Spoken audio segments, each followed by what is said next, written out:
Anong ulam nyo, be? Ahin. Asin?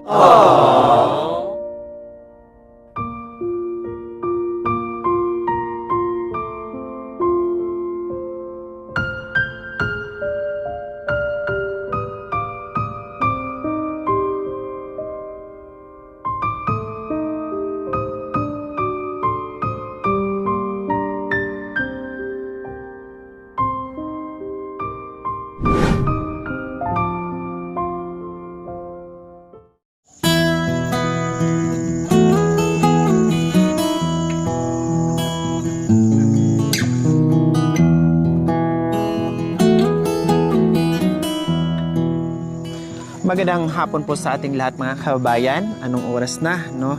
Mag-aalas 6 na po ng hapon mga kababayan, pero nandito pa rin po tayo sa kabundukan ng mga Aitas. Diyos ko, ang sarap, ang lamig. Akala nyo ay nandito tayo sa Baguio dahil ang klima nila dito ay napakalamig na. Then nakita nyo naman, ang ganda talaga ng kapaligiran mga kababayan. Talagang mapapawaw ka at mapapalanghap ka ng akala mo ay walang hangganang langhap ng mga sariwang hangin mga kabayan. Kaya sa hapon mga kabayan, no, patuloy pa rin po yung ating paglalakbay. Patuloy tayo ngayon sa paglalakbay mga kabayan at patuloy pa rin po tayo sa paghahanap ng mga kabayan nating mga Aitas. Kaya tara, bababa tayo ng kunti nung may mga bahay na ilan-ilan dyan and then kumustahin natin sila. So ayan po mga kabayan.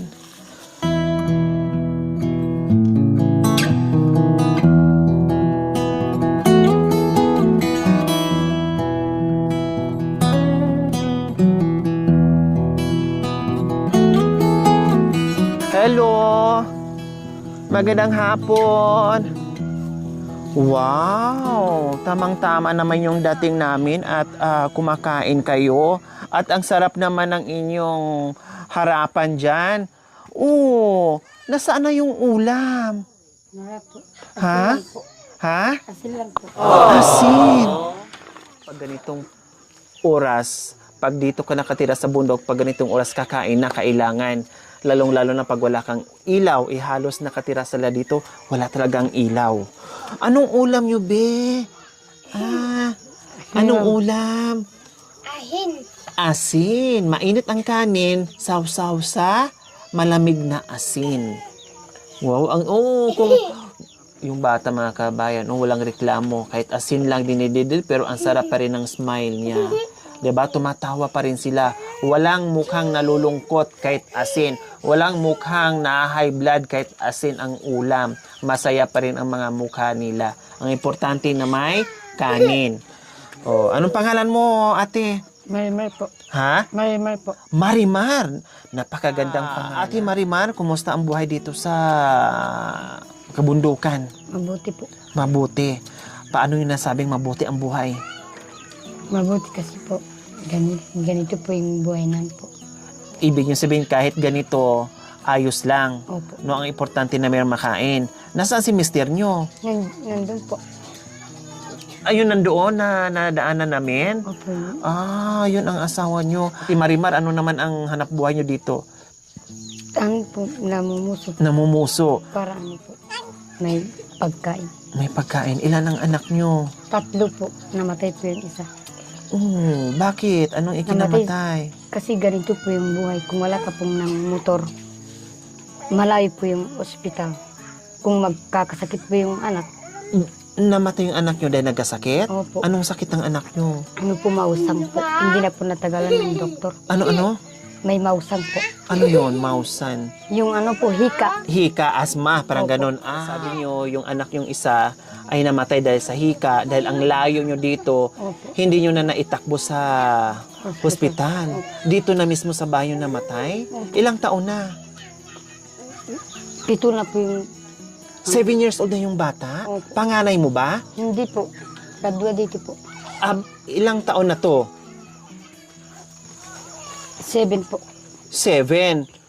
At sumunod yung pangalawa. Opo. Tapos ito yung pangatlo. Pangatlo po. Ito So, sabi nga ni Ate Marimar, no, ay dito, pahirapan talaga ang sasakyan at malayo sa ospital. Sabi nga niya, pag nagkasakit daw, ay hindi basta-basta makababa pag wala kang sasakyan. And then, pag naghihingalo na, no, hindi rin naabot na sa ospital, then napakalayo pa yung lalakbayin nila bago makarating ng bayan. Yun yung mga kalaban nila dito, problema dito sa mga katutubong aitas natin, no, kasi malayo sa kabihasnan.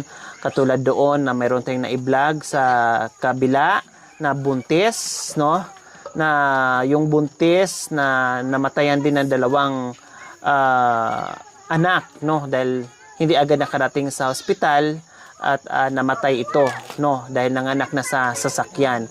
At yun ang nakakaawa nilang sitwasyon dito, mga kabayan. Pag meron silang mga sakit, kaya lagi nilang pinasasalamatan kahit mahirap yung buhay nila, kahit magdildil sila ng asin, basta may makain lang, kahit kumain sila ng mga kalakal nila o yung mga root crops nila sa kabundukan, ayos lang. Lagi nang hinihiling, wag lang talaga sila magkasakit. Yun lang talaga. Hindi baling mahirap daw sila. Minsan problema nila yung pagkain. Minsan wala silang maisaing. Basta wala lang daw sakit yung mga anak nila. Ganun po laging pinipray. Oh, masarap ang kinain mo, be? Ha? Oh, ito yung bunso mo. Opo. Ilang buwan na? Ilang taon o buwan? Magdalawa na po Ay, yun. magdalawang taon na. Sa ano po? Hindi December. sila. Katulad niyan, Ate Maricar, na nag-uulam kayo ng asin, madalas nyo bang ginagawa yan o yung ulam ng mga bata? Hindi sila nagre-reklamo? Hindi po. Kung mayroong pong pera, pagbili po sila ng... Sige, habang nag-interview tayo, pakuhain mo muna ng saban to, sardinas, para mayroon silang ulam. Yung mga bata, sige. Kaya sabi ko po sa asawa ko, kahit ganito yung buhay natin, kuha ka ng kahit tulugan ng motor. Para meron kayong hanap buhay.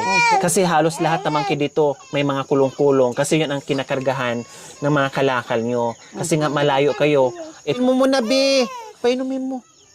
Yan. Ate Maricar, bakit wala kayong ulam? Bakit asin? Kalating-lating namin po. Kasi paglibing po sa baba po. Tapos, nagutom na, kaya asin na lang ang inulam. Okay, sige, nagpakuha ako ito, para naman kahit papaano.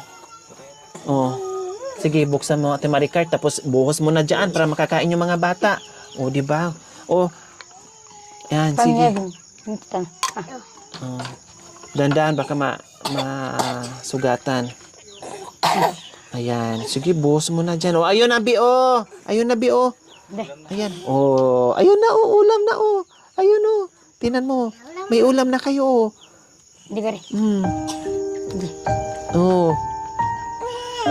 Dali, kain ka na doon. Ayan.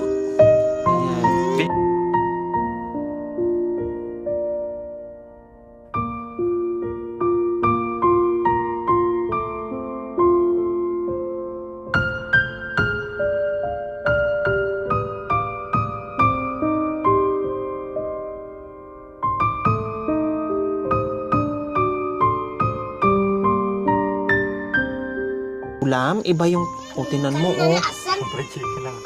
parang fried chicken lang sa kanila. Kumbaga, takam na takam sila sa ulam. Mga kabay, kahit sardinas lang ay masarap na sa pakiramdam nila. Ay okay na, no? Kanina nga kahit sa asin yung mga bata hindi nagrereklamo. Ang ganda-ganda pa rin ang smile. Sige, kain lang kayo dyan, ha? Magpakabusog. Masarap? Masarap, bebe? Ha? Masarap, be? Masarap ulam? Masarap.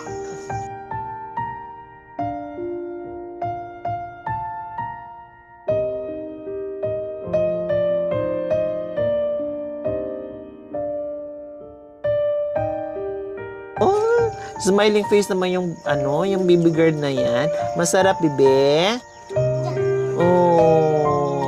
Hindi pa madamot. Masarap?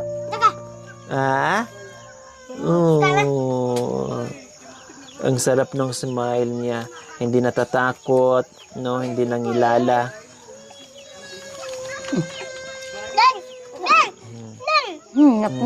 Di ba mga kabayan? Ubos ka agad yung kanin. At masarap pa yung kain nila. Yung kanin, Itabi mo, Ate Maricar, baka masugat yung kamay niya. Yan. Oh. Parang kumain sila ng Jollibee sa kinakain nila.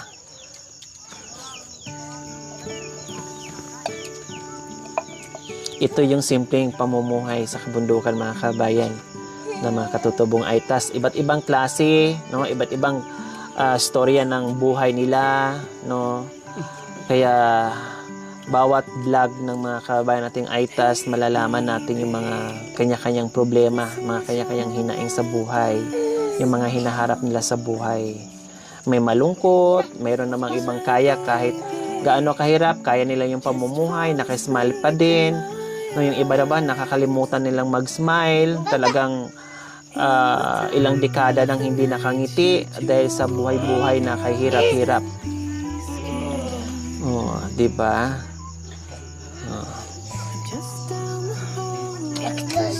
Oh, sige. Oh, busog na, no? Busog na. Oh, sige, ubusin nyo, sayang. Sayang yung ano, Gusto ba ni? pagkain.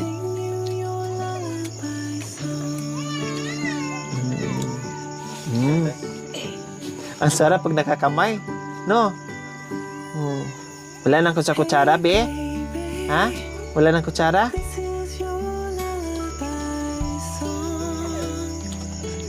Parang kumain lang tayo sa mang inasal, ah. Nakakamay.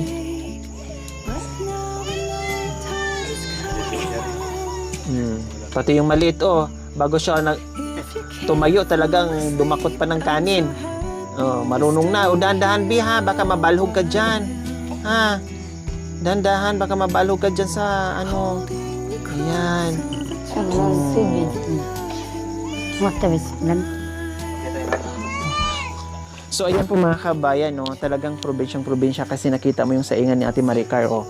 Oh, para bang, ayan, may tinusok siyang kahoy dyan, no?